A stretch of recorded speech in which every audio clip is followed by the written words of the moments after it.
सगळे फाशा आपल्या बाजूनी पडतायत की रे. काय पण बेस्ट आयडिया दिलीस तू. नरसिंह साहेबांचा सगळा डावच उधळून लावलास पार. काय बोललीस त्यानं? मी सरळ जाऊन त्यांना सांगितलं, हे जे काय तुम्ही घरात राहायचं बोलताय ना, ते मला स्टॅम्प पेपरवर लिहून पाहिजे बस. क्या बात है. बेस केलं एकदम. पण चेहरा जास्तच खुल्लाय. काहीतरी वेगळं कारण आहे. तसं नाही. आता नरसिंह साहेबांना गंडवायची आयडिया तू दिलीस. आत्याबाईला गंडवायची आयडिया आईल्याताईनी दिली ना. पर घोड्यावर बसून आले म्हातारीला. अरे वा, क्या बात आहे. म्हणजे ती हड आता म्हातारीच्या मानगडीवर बसली म्हणायची. Base base. आता एक करायचं, म्हातारीला घोड्यावरून उतरूच द्यायचं नाही. आता काय होईल, नरसिंह साहेबाच्या लग्नाच्या आधी आपल्या दोघांची वरात काढती किल्लेला. त्या घोड्याला इतका खरारा करायचा की म्हातारीचा नरसिंह साहेबावर कायम दरार राहायला पाहिजे. नाही तर हाय गाडवावरून धिंड आपल्या दोघांची. तू नको काळजी करू, मी करते सगळं व्यवस्थित. म्हातारीचा लगाम आता आपल्याच हातात आहे.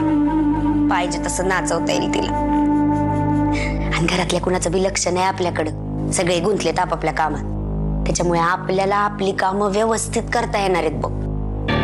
त्याच्यामुळं का ना, आता ह्याच्या पुढं आपला कायमचा पत्ता मुक्काम पोस्ट किल्लेदारांचं घर. शाबास ग माझे ताये. पण एक ध्यानात ठेव, नरसिंह साहेबाचं लगीन होणार म्हणून तू गुडघ्याला बाशिंग बांधू नको. तुझी आग लावलीस ना, त्या आगीत सतत तेल होत राहा.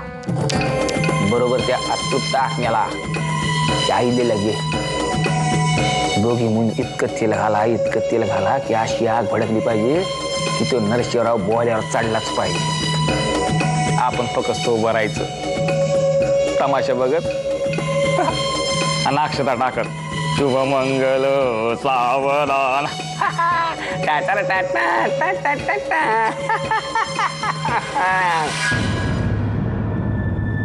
झोपली का माऊ? आत्ताच. अमृता दिल्लीला फोन करणार होती. कुठले तरी डॉक्टर होते ना आत्याबाईंसाठी, तिने केला का फोन? हो, फोन केला होता तिने, पण ते डॉक्टर भारताबाहेर आहेत. 2-3 दिवसांनी येणार आहेत म्हणालेत. आणि आत्याबाईला दिल्लीला नेण्याच्या व्यवस्थेबद्दल सुद्धा बोलत होती ती. मग काय म्हणाले ते? जितक्या लवकर आत्याबाईंना दिल्लीला घेऊन जाता येईल ना तितकं चांगलं आहे.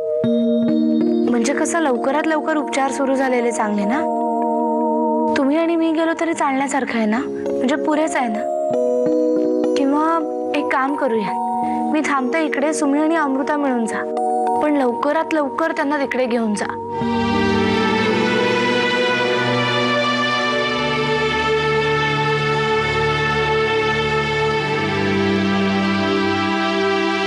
काय झालं? तुम्ही काहीच का बोलत नाही आहात?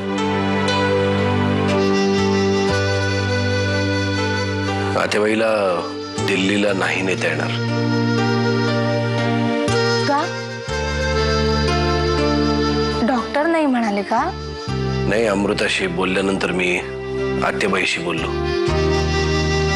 तिला सांगितलं की दिल्लीला एक चांगले डॉक्टर आहेत, त्यांच्याकडे आपल्याला जायचं आहे चेकिंगसाठी. तर ती नाही म्हणाली. म्हणजे अहो, पण डॉक्टरांकडे गेल्यावर त्यांना बरं वाटेल असं नाही का सांगितलं तुम्ही? सगळं सांगितलं ग, पण तिने एक वेगळंच खोल डोक्यात घेतलंय. कोणतं? ती म्हणाली, जोपर्यंत माझं लग्न ठरत नाही तोपर्यंत ती कोणत्याही डॉक्टरांकडे ट्रीटमेंट घेणार नाही.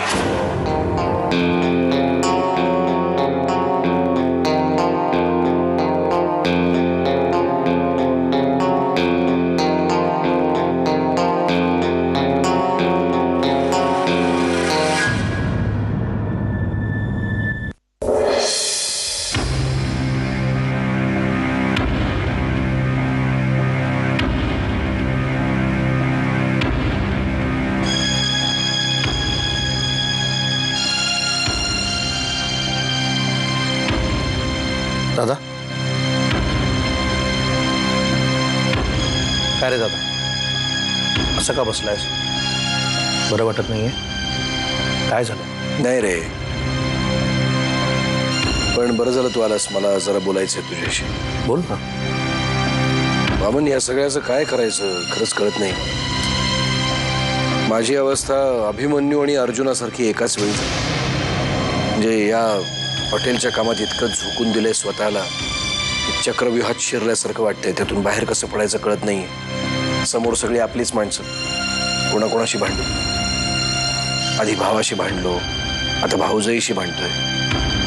त्या आतेबाईंचा आजार बळावलाय, ती औषधं घ्यायला तयार नाही. त्यासाठी माझ्या लग्नाचा हट्ट धरलाय. काय करावं खरंच काही कळत नाहीये. विचार करून करून डोकं बधीर झालंय माझं. जानकीने मला सांगितलं तेव्हा मलाही धक्काच बसला. या सगळ्या गोष्टींवर काय कमी विचार केलाय का आपण? पण कुठलाही तोडगा काढला की पुन्हा एकदा आपण पहिल्या ठिकाणी आहोत तिथे येऊन थांबतोय. वास्तविक बघ ना बघा, आता ह्या सुगंधानी सहाय्य करणं, आत्याबाईचा आजार, ती छोट्या छोट्या गोष्टी होत्या. सही केली असती तिने, आत्याने वेळच्या वेळी औषधं घेतली असती तर. पण ह्या छोट्या गोष्टीच आपल्या पुढे आता समस्या म्हणून उभ्या राहिलेल्या आहेत. काय करायचं आणि कसं करायचं? एक वेगळाच विचार माझ्या मनात आला. म्हणजे मी वाकणीसांशी बोललो, जानकी अमृताशीही बोललो आणि माझं मत ठाम झालंय.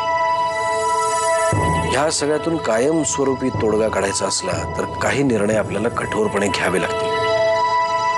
कारण शेवटी आपला हेतू साध्य झाल्याशी आपल्याला मतलब आहे. पण मग नक्की काय विचार केलायस तू? ते सांगतोच मी तुला. पण त्याआधी अजून एक महत्वाचं काम, म्हणजे मारुतरावांचा फोन आला होता. मी त्यांना सुद्धा आपल्या सगळ्या अडचणी सविस्तरपणे सांगितल्या. त्यांनी तितका वेळ सुद्धा दिला मला आणि त्यांनी जो तोडगा सुचवला तो खरंच उत्तम आहे असं मला वाटतं. त्याप्रमाणे आपण वागलो, सगळ्या अडचणी दूर होतील.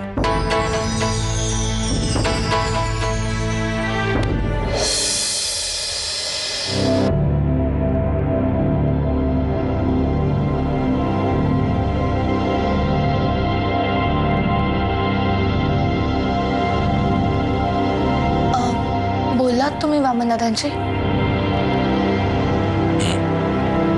काय म्हणाले ते? आमचं दोघांचं ठरलंय, तू नको काळजी करूस. आत्याबाईंच्या उपचारांबद्दल बोललात का तुम्ही? हो, त्याला सांगितलं मी. त्या दिल्लीच्या डॉक्टरांविषयी सुद्धा बोललो. तो म्हणाला मी बोलतो आतेबाईशी. त्यांनी ना निदान आत्ताच्या गोळ्या तरी व्यवस्थित घेतल्या पाहिजेत, तर काहीतरी फरक पडू शकेल. तेही सांगितलं मी त्याला. आता तू बोलणार आहे ना. जानकी, अजून एक गोष्ट म्हणजे बँगलोरला माझं एक महत्वाचं काम होतं.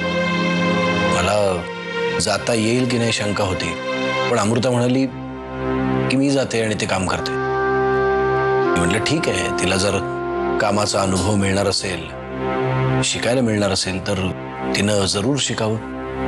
खरंच जाऊ देत तिला, रमेल आणि ती तिकडे. गेले कित्येक दिवस आपण म्हणत होतो की उदास असते, एकटे एकटेपणा जाणवत असणार ना तिला. बरं आहे, कशात तरी मन रमवतीये आणि माझी खात्री आहे चांगलं काम करेल ती. मी सुद्धा तोच विचार करतोय. कधी निघतीये ती? आज आज संध्याकाळचीच फ्लाईट आहे तिची. आजच निघतीये एवढ्या घाईने? हो अगं, ती इतका इंटरेस्ट घेऊन जायला तयार होती तर मी तिथल्या माझ्या सहकार्यांना फोन केला. ते म्हणाले की जर ती येतच असेल तर 2 दिवस आधीच येऊ देत, तिला ग्राउंड वर्क सुद्धा चांगल्या पद्धतीने पाहता येईल. मग मी वाकणीसांना फोन केला आणि तिचं लगेच तिकीट करून टाकलं. तिला आवरावरी करायला जरा मदत कर. म्हणजे काय? ती मी करीनच. किती दिवसांसाठी चालली आहे? 15-20 दिवस तरी लागतील. तू जरा तिला आवरावरी करायला मदत कर ना. तोपर्यंत तिला काही कागदपत्र द्यायचे ते मी घेऊन येतो. ठीक आहे. नीट जा, काळजी घे. बाबा, अगं ठीक आहे ग, मोठ्या मोहिमेवर चालली आहेस, यशस्वी हो. आणि बाबा कामासाठी चालले मी, मोहिमेवर जाते वगैरे म्हणू नका. मला उगाच युद्धाला जात असल्याचा फील येतो. हल्लीच्या काळात युद्ध होतात का? म्हणून आपण काय करायचं, एखाद्या प्रोजेक्टसाठी जाताना युद्धावर चाललोय असंच समजायचं, म्हणजे प्रोजेक्ट यशस्वी होतं. हो. माझ्या सगळ्या जबाबदाऱ्या हळूहळू तू उचलतेस. खूप बरं वाटतं, खूप आनंद होतो. तुम्ही माझ्यावर विश्वास टाकलाय खरा, पण खरं म्हणजे मी तुमच्या इतकं चांगलं काम करेन की नाही याबद्दल शंकाच वाटते मला. त्यांच्यापेक्षा जास्त चांगलं काम करशील माझी खात्री आहे. फक्त एक गोष्ट कर, इकडची काळजी करू नकोस, तिकडे पूर्ण लक्ष दे. बरं, तिकडे माझा एक मित्र आहे राघवन म्हणून, तुला काही अडचण आली तर त्याला फोन कर. हो. आणि आपल्या प्रोजेक्टच्या संदर्भात काही अडचण आली तर मला किंवा वाकणीसांना फोन कर. ते राजस्थानला काढलेले फोटो तू घेतलेस ना, बरोबर? हो, सगळं घेतलंय. मुळात बॅग भरत असताना जानकी माझ्यासोबत होती, त्यामुळे विसरण्याचा प्रश्नच येत नाहीये. चला निघू, वामन काका वाट बघत असेल बाहेर. चला.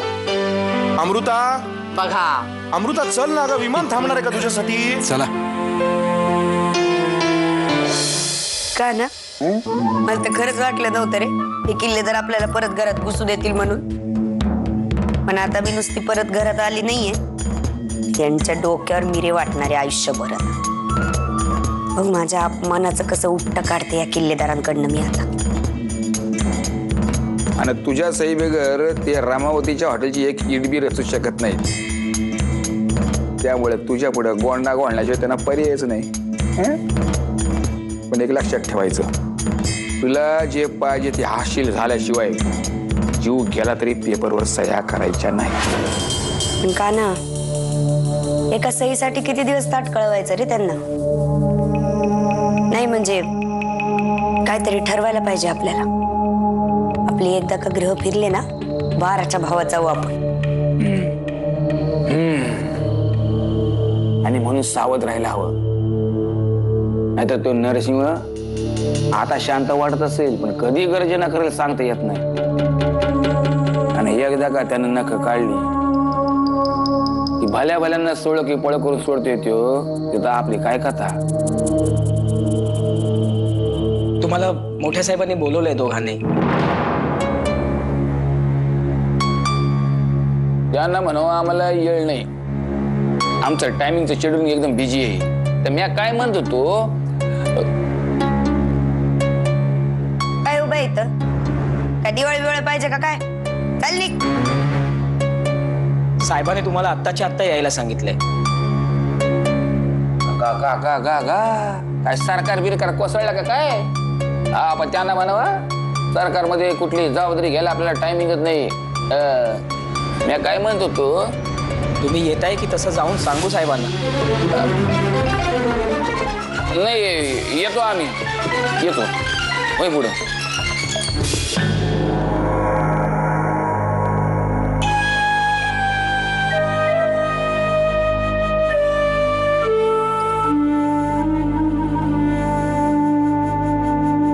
तुमचं जे काही सामान वगैरे आहे ते आवरा आणि संध्याकाळच्या आत या घरातून चालते वा.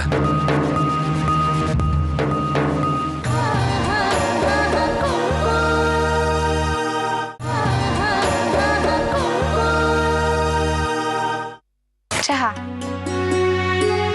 वामनदादांचा फोन आला होता, अमृताचं विमान सुटलंय, ते तिकडे गेल्यावर तुम्हाला फोन करणार. चला. अमृता, तिचं कौतुक वाटतं मला आता. माझ्यावर त्या सगळ्या जबाबदाऱ्या आता ती समर्थपणे पार पाडणार आहे. एक बाप म्हणून खूप आनंद होतो मला. आणि एक आई म्हणून मला सुद्धा खूप आनंद होतोय. आहेच ती हुशार, सगळं करेल व्यवस्थित. बरं चालू द्यात तुमचं, मी आले.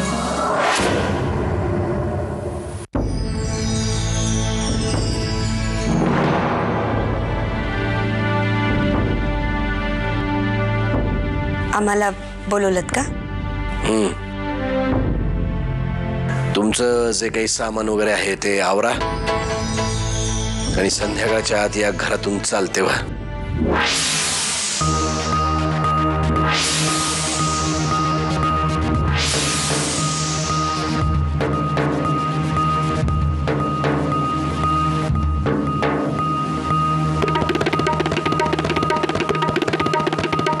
हो पण साहेब ते आता पण नाही बीड नाही. वाड्याच्या कागदपत्रांवर सह्या करणार नाहीस, असं म्हणत होतीस ना, आडमुठेपणा करत होतीस ना, मग मी प्रश्नच संपवून टाकला. आता तुझ्या कोणत्याही सह्यांची गरजच नाही मला.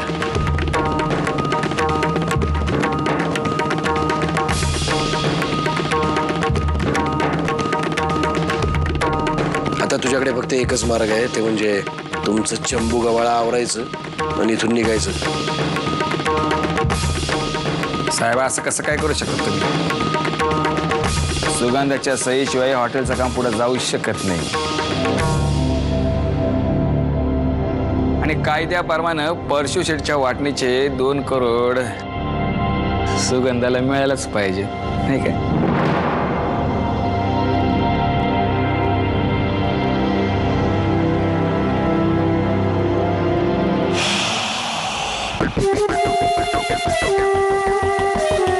कायद्याच्या गोष्टी तू मला शिकवण्याची गरज नाही. हॉटेलचं काम केव्हाच सुरू झालंय. लय माज आला होता ना तुम्हाला. एका सहीसाठी वेठीस धरलं होतंस मला. तर भोगा आपल्या कर्माची फळ. आणि काहीही न करता जे 2 करोड रुपये देणार होतो ना, विसरत ते एक छादा मिळणार नाही. साहेब कोर्टात गेलो ना, निकाल आमच्याच बाजूने लागेल. जा जा जा कोर्टात जा. एखादा चांगला वकील बघ, माझ्या विरुद्ध केस ठोका. बघू निकाल कोणाच्या बाजूने लागतोय ते.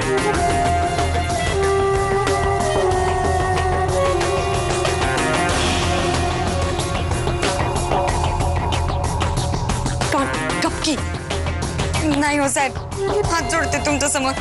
असा अन्याय नका करू आमच्यात. आम्हाला घरात ना बाहेर नका काढू साहेब. आम्ही रस्त्यावर येऊ. तुम्हाला तर माहिती आहे आमच्याकडं ना घर ना. साहेब असं नका करू. काय ना सांग की साहेबांना. साहेब जानकी ताई तू तरी सांग की त्यांना.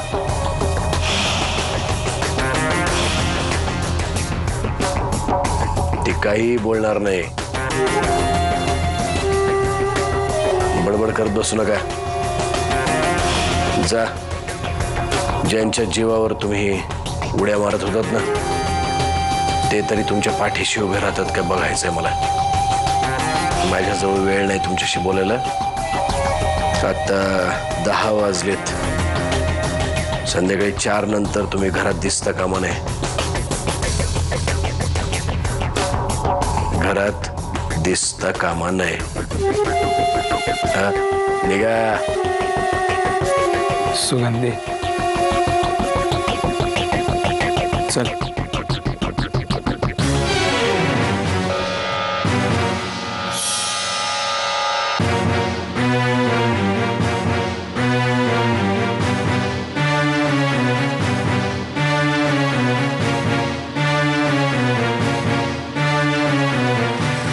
आता बुडत्याला एकच काडीचा आधार, अहिल्याताई.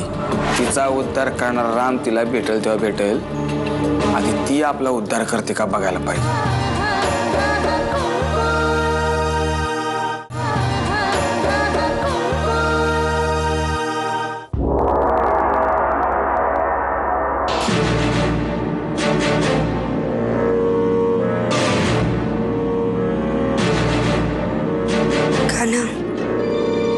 मला काही कळत नाही रे. काय झालंय या सगळ्या किल्लेदारांना. कालपर्यंत सगळे गपगार होते. आज अचानक काय होतं असं आठवली. आयुष्यातनं उठवायला निघालेत आपल्याला.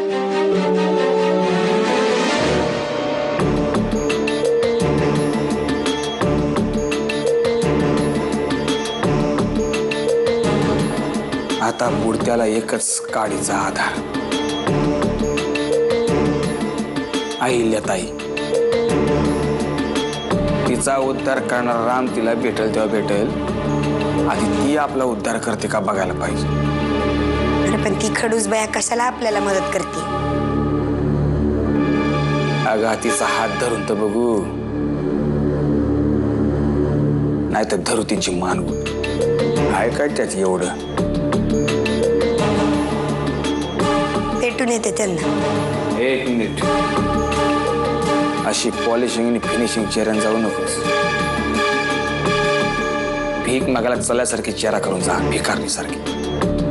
अशी ऍक्टिंग कर, अशी ऍक्टिंग कर की त्या आईल्या नावाच्या दगडाला पाजर फुटला पाहिजे.